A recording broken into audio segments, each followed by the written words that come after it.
আপনি কি জানেন মৃত ব্যক্তিরা কখন বুঝতে পারে যে তারা মারা গেছে? মৃত ব্যক্তিরা প্রথমে বুঝতে পারে না যে সে মারা গেছে।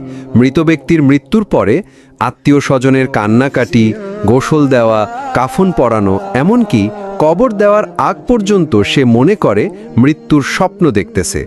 এমন অবস্থায় সে চিৎকার করে সাহায্যের জন্য বা তার স্বপ্ন ভাঙানোর জন্য। কিন্তু আফসোস, কেউ তার চিৎকার শুনতে পায় না। যখন সবাই তাকে দাফন করে চলে আসে, তখন মৃত ব্যক্তি একা হয়ে যায়। ঠিক তখনই মহান আল্লাহ তাআলা তার আত্মাকে পুনরায় তার দেহের মধ্যে ফিরিয়ে দেয়। প্রথমে মৃত ব্যক্তি এটি ভেবে নেয় যে হয়তো তার খারাপ স্বপ্ন শেষ হয়ে গেছে এবং সে ঘুম থেকে জেগে উঠেছে। তাই সে আল্লাহর কাছে কৃতজ্ঞতা প্রকাশ করে। এরপর সে তার শরীর স্পর্শ করতে থাকে, যা কিনা সবেমাত্র দাফন করা হয়েছে। তখন সে বলতে থাকে, আমার শার্ট কোথায়, আমার প্যান্ট কোথায়,